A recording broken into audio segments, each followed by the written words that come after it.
My name is Marichelle Gurski. I'm the ESCC Director of Student Advocacy here at OSU-Cascades. That means that I manage the student resources on campus, such as the childcare subsidies, the Safer Living Kits initiative, and then also the food pantry, in addition to new projects such as the Menstrual Equity initiative on campus. And I identify as queer and bisexual, and I identify as low income and also having a learning disability with dyslexia. And I feel like that's important to state because it informs a lot of my perspectives and what I bring into these conversations. Thanks, Marichelle. Michael, do you want to introduce yourself real quick? Sure. Hello, I'm Michael Tornatta. He, him. I don't know why my camera changed perspectives when I started talking. Let me start over. Hello, my name is Michael Tornatta. He, him. I'm the ASCC Student Inclusion Coordinator. Yeah, and I think that's all I'll say for an introduction. Sounds good. So I thought it might be nice to just kind of start, big picture and ask, what do equity and social justice mean to each of you, and what does it look like to kind of engage in that work at Cascades? Because I'm, thinking about, that part of this conversation is a conversation with our campus, but part of it is a conversation that we want to share with, the broader university community, and so they, might not have a sense of what that looks like on our campus. Marichelle, do you want to? Do either one of you want to go first? Do you have a preference? Who answers first? All right, we can just keep it simple and go in the same order unless someone's just got a burning desire to jump in. Marichelle, do you want to speak to what equity and social justice mean to you and kind of what that looks like to do that work in a place like Cascades? I believe you are still muted. Zoom world. I believe a lot of social and equity work is just looking at different perspectives and who's in the spaces when we're making decisions or policies that affect everyone on campus in the context of OSU Cascades. On a personal level, I think that it's a lot of unlearning and being able to be uncomfortable with some of the things you may discover, just finding your position in this movement or in these issues, and understanding that you have privilege and some things that you may not know, and being okay with having that be challenged, and then seek out ways to learn or to gain different perspectives on it moving forward. I think that it has a lot to do with seeing yourself as active, and a verb that people throw around a lot with social justice is being an ally.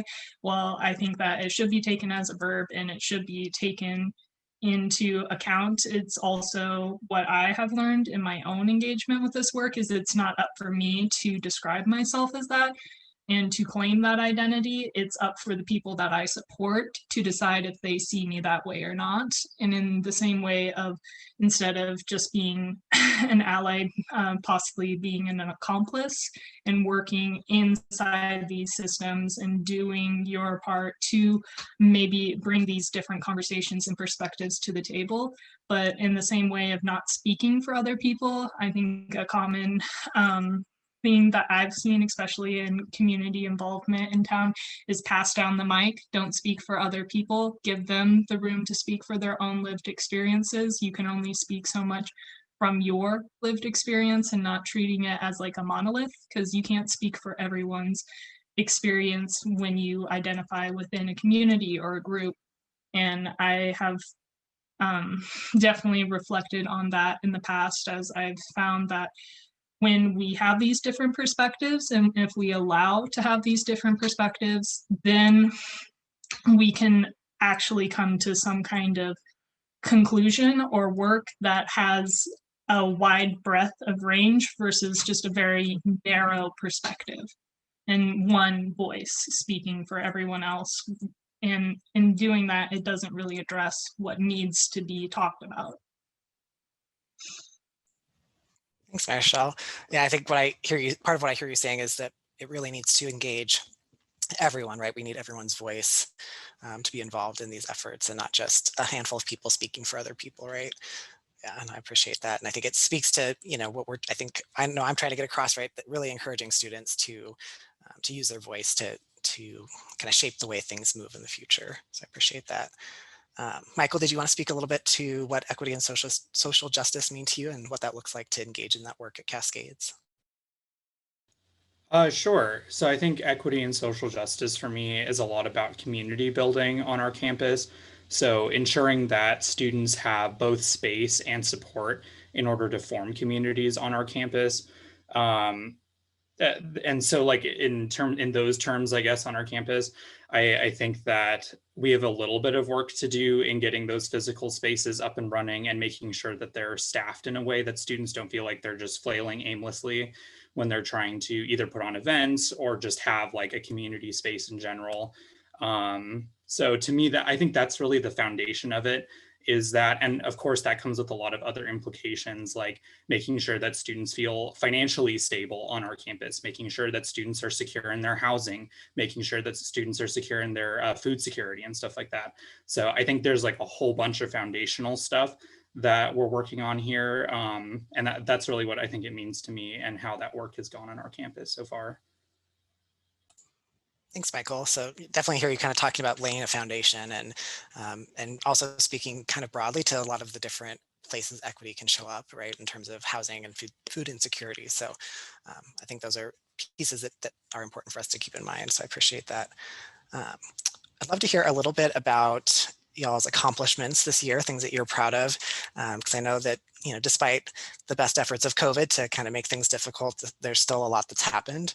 And I'd say, you know, feel free to mention, you know, it doesn't have to be exactly the last year, right? If there are things, initiatives that you all have been involved in that you want to let other students know about or the community know about, I'd love to hear about those too. So Marichelle, do you want to kick us off talking a little bit about some of the work that's gone on over the past year or so that you're proud of? Yeah, so I'm just definitely proud of being able to fully fund our student resources. There were some definite pushback and cuts on some of the resources, and by being able to collaborate with Michael and student inclusion, we were able to cover a lot of our bases, but also advocate actively, as that is my position, for more funds to be reallocated to different groups on campus, especially supporting our student parents. I think that that was tantamount. And when we went over the budgets and saw how small it was compared to previous years or when it was founding, it was really startling, especially with COVID-19. And because we were able to advocate for more funds, we were able to make it the difference for student parents, and that just means a lot to me. I've had student parents reach out to me by email or after the applications and just be like, thank you so much. This is the difference between me staying in school or dropping out. And for me, like as a woman and someone that in my family, I know women that have dropped out of college because of childcare or because of these different things that have come up. It's just very rewarding for me to be able to help someone, because I know many people that have made that hard decision between being a mother and going to school. So I think that that is something I'm really proud of. In addition to that, can you explain a little bit more about what those resources are that are available for student parents, in case folks aren't familiar? Yeah, so we at ASCC provide full scholarships for student parents for their off-campus childcare and our on-campus childcare with Little Beeves childcare program at GRC. We offer a full scholarship for 10 children. We have it set at that, and we have the mark set for higher too. So depending on the need, we haven't had to turn anyone away, because when we first had it running, we did have a shortage, but that's why I was put in a position where I advocated for more funds to be allocated to our student parents. And because of that, we were able to fund for 10 children if possible, or take those extra funds and reward that back to the students with a rollover. So that has been a great service on our campus. Currently right now, the top amount that students can get is around $650 for like a full scholarship, and that would pay for a full term at Little Beeves childcare program, but also for off-campus childcare, and it's per child. It's not just one person, so that's great because it really covers a lot of costs. And like I said, I've had student parents reach out to me personally and be like, this makes such a difference in my life. So thank you. And when it comes down to the childcare subsidies, I think a lot of that work is looking also at how student parents need that support going forward, especially with the Student Success Center. And it's created a lot of conversation on our campus about what on-campus childcare could look like for students and how we could provide that service for free or basically reduced. So it's been really rewarding to be engaged in that work. Thanks, Marichelle. And then could you maybe speak briefly also to the kind of the healthier living kits and the menstrual equity piece that you mentioned? Yeah, so with our Safer Living kits at the beginning of the year, there were drastic cuts to it. We had about a 70% cut to the Safer Living kits, which I thought was just crazy because when I asked people why they made these decisions, they said we were fully stocked. And when I took count of the hygiene items we currently had on campus, it was their version of fully stocked was that we had just a bunch of male condoms on campus and some of the larger containers, but we couldn't use those because that's a high contact point. So we couldn't even disperse that to students because if it had been used previously, then it was contaminated. And then if it was a large item, we could send that out to them, but it wouldn't be really functional. So I had to advocate, and along with Michael, we pulled together resources so we could address this equity issue, because it is an equity issue, and not only just get male condoms, but also get female condoms, dental dams, different forms of contraceptive, lube, in addition to menstrual products. And that's what's led me to working on these other projects, because I found on our campus, the most requested hygiene item has been menstrual products. And the most expensive item to cover is menstrual items. So when our budget was cut, I was really trying to figure out, like, breaking down the numbers of how I could provide menstrual items for students year round. And it was becoming very apparent that we wouldn't be able to with the current budget that we had set. So we did, at the beginning of the year, for fall term, we made 152 Safer Living kits, and that was a team effort with Michael, Jade, and everyone that was on the team came together and made Safer Living kits, which had two options of with menstrual items and without, and that included like the ones without would be like condoms, lube, Band-Aids, hand sanitizer, and a resource card. I think that was all those items, and then in the menstrual items wanted to be the same thing, but with like pads and tampons. And it was a heavily used service. We put it throughout the whole term, and I would put about 15 out, so like 7 of each. And each week it would be used. People would take it, and it was a way that we could accommodate the restrictions with COVID, but also make sure that students had contraceptives and hand sanitizer and things that would keep our community safe and healthy. So that was very much a successful initiative, but because of our limited funding with the Safer Living kits, we weren't able to do it the next term. So we had to switch to a customizable form or slip where people, students come onto the form, like a Campus Groups apps, and fill out a customizable form, and they tell us the items, which has been successful, but it's just a little bit frustrating because it's like a middleman, and it's the marketing to get it out there, making where students know of this service that's afforded to them, because it's their student fees that are buying these items, you know, so they have the right to have access to this. And because of that gap, a lot of the items that we do have, which I feel would be very much used on our campus, are still in a storage cabinet. It's not being used to the full capacity that it would if we were in person, but that's kind of the caveat with COVID. But with that work, previously when I was working at COCC, I had worked with them in getting Ant Flow, which is a free pad and tampon dispenser on campus. And we were just in the final steps of getting that proposal approved and moved forward, and COVID hit.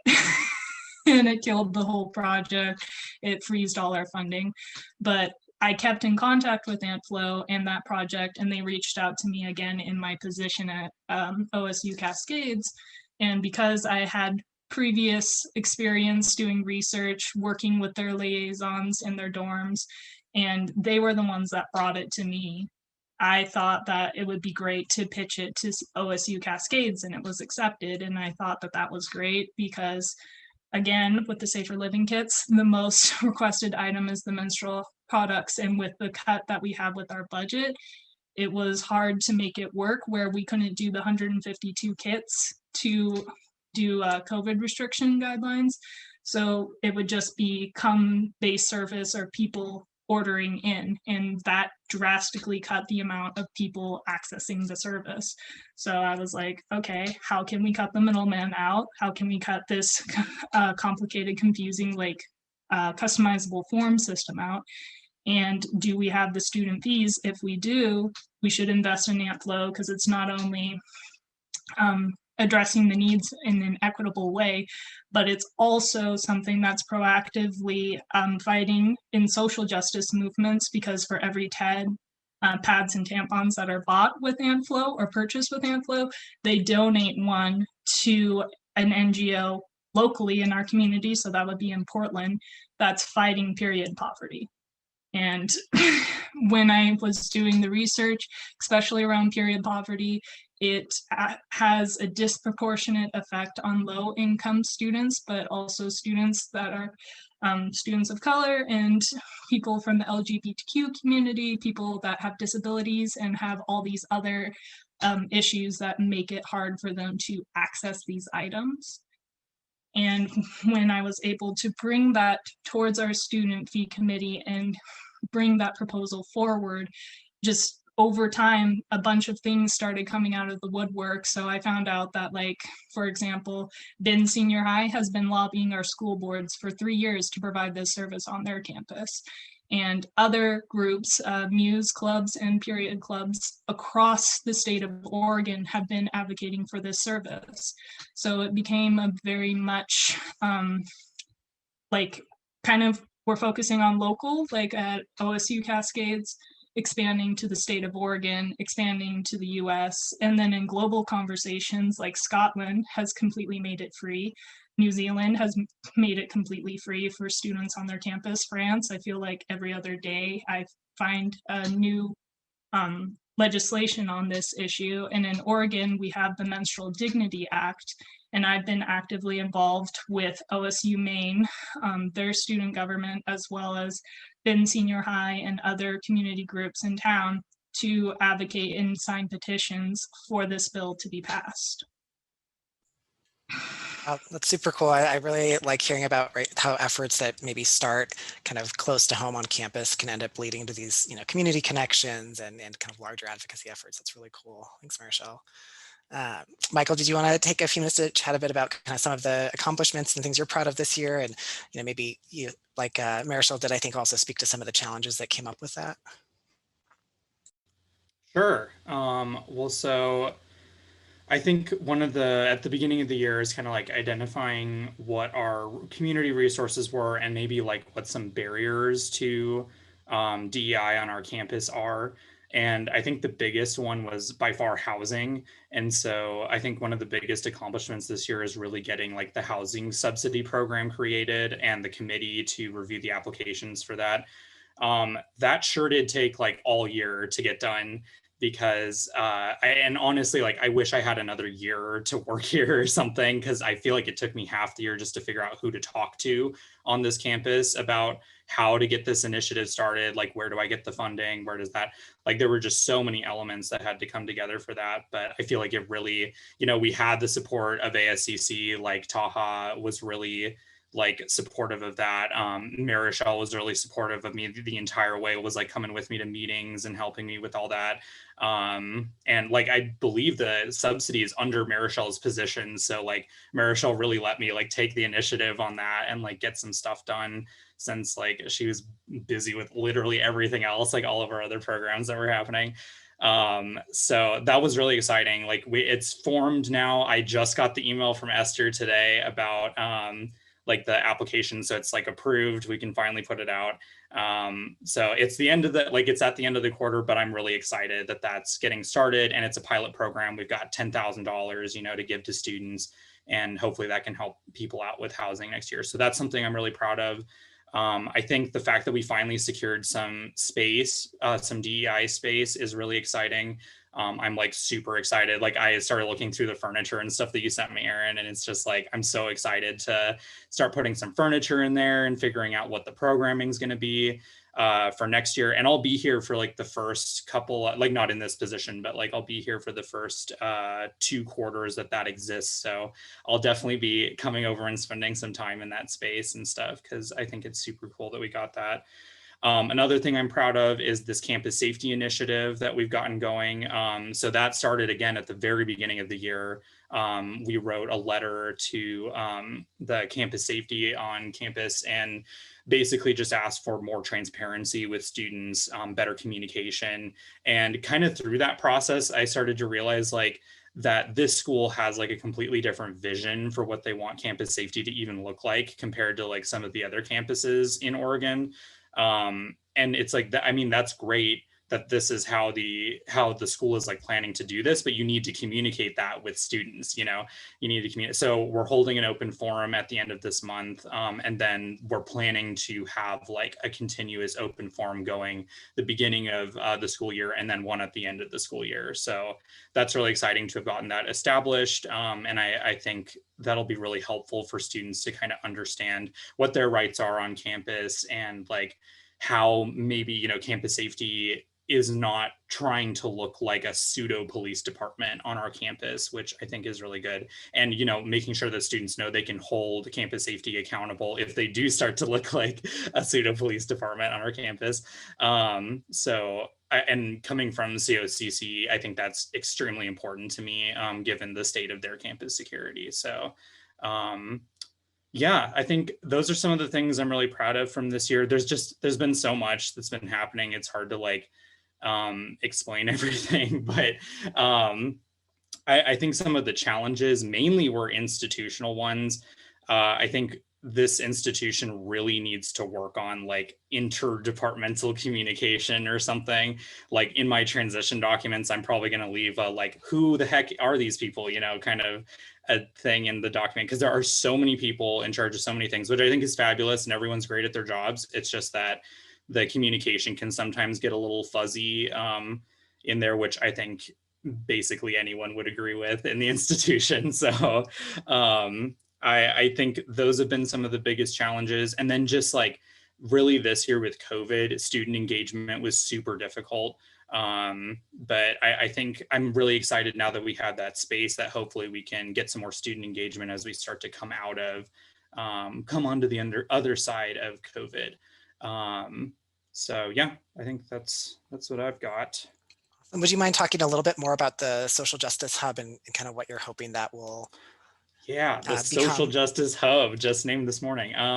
So I'm really excited for that space. I know for me personally, I'm really hoping that this can become, you know, how I was talking about that foundation of kind of community on our campus. I'm really hoping that space can be like a hub for people to start forming community, and for people to like a space for people to hold events in, and as kind of like a central area for us to concentrate resources and pamphlets, connections to the community, so that people know where to go, they know where to come to find those kinds of resources. So yeah, I think that's really exciting, and there's so much potential for it.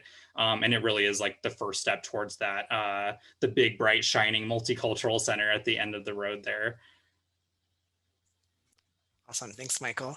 So I want to be mindful not to get too much of y'all's time, but would love to hear a little bit about kind of why does student voice matter, right? You know, because one of the things, you know, obviously we're going to be putting this in, using this conversation, parts of it at least, in the student forum, which really is seeking feedback from students about, you know, equity, belonging, inclusion in general, but also specifically, right, about the Social Justice Hub and what we'd like to see in that space.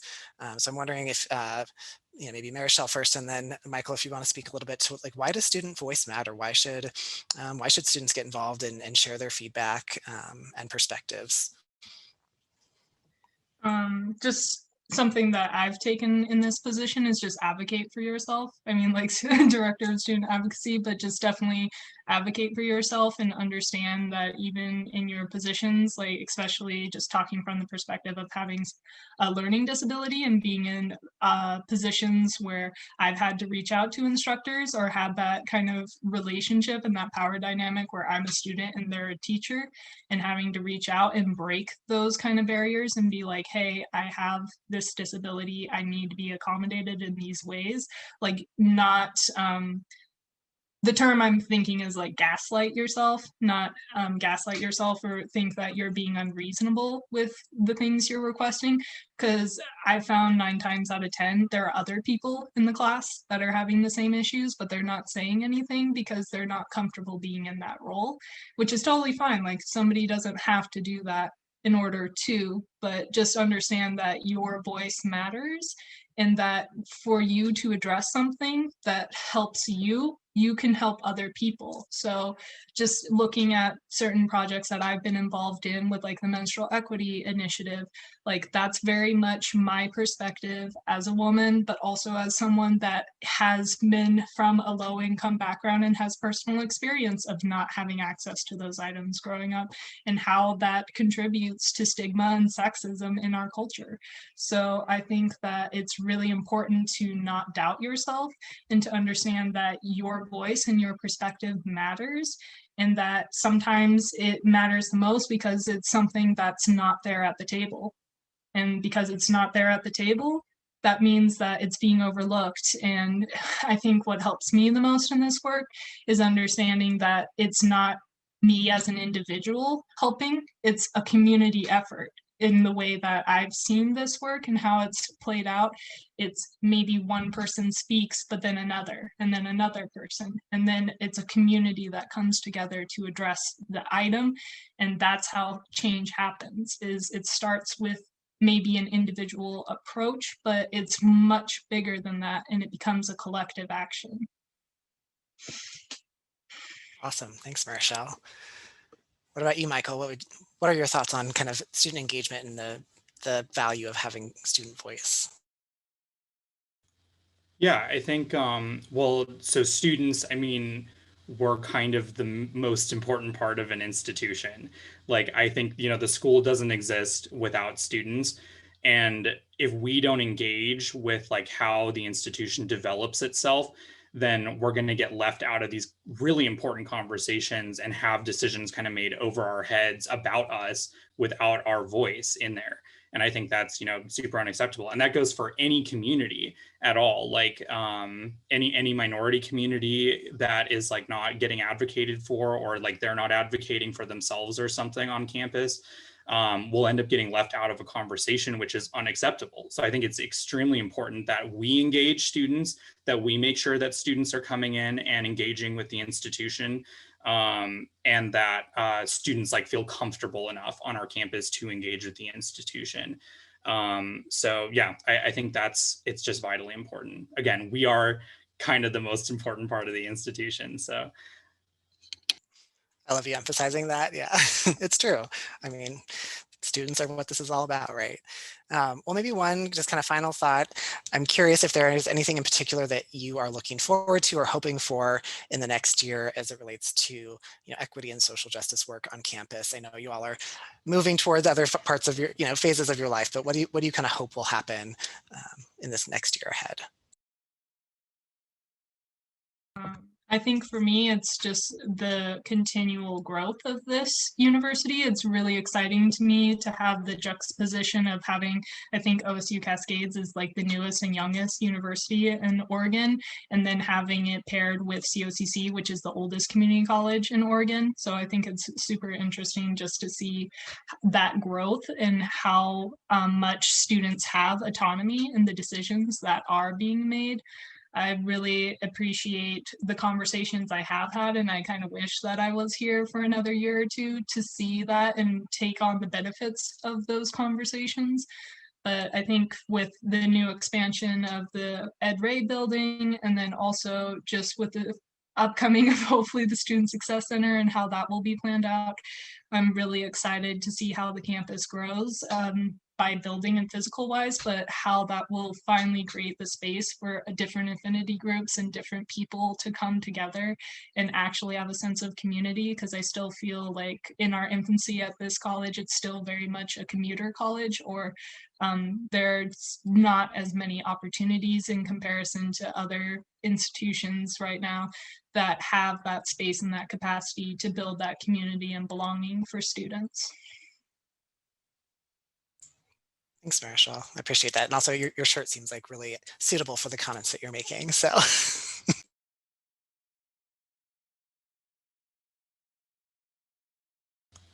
and then I think for me, what I hope to see from the institution, obviously from this DEI perspective, is I would really like for that community to kind of grow and for students to feel more comfortable advocating for themselves on our campus. Because I think right now there's a lot of white voices, lots of cis straight voices advocating for themselves on campus, which, like, sure, I mean, it's good to have representation for any kinds of students, but I think we really need to get like more engagement from students of color and LGBTQ plus students. And part of that, I really do think, is engaging with the local Bend community, not just like keeping to our insular self on campus. I'm really hoping that the institution goes to greater lengths to connect with the greater Bend community, because I think that will really go a long way to helping students to feel comfortable on our campus. awesome. Yeah. Thank you. Yeah. Oh, sorry. Did you want to add Oh. something, Marichelle? Go for it. Oh, I would just second that, the idea of like being insular on our campus. I really want to see, I think there could be a lot of beautiful collaborations with different activist groups and community groups in town that have been doing the work like consistently. And I think that when I go to these different protests or demonstrations, I see a lot of our students there. So I think that it's only a matter of time that the university should jump on that boat and bring those people into those spaces if we truly want to be a place for like community and restorative justice, social justice initiatives. Go for it, Michael.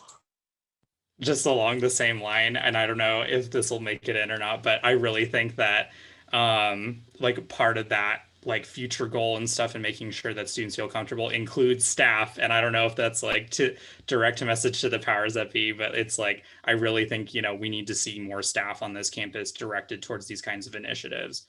Yeah, my hot take. I won't complain about other people standing on the same soapboxes I like to stand on.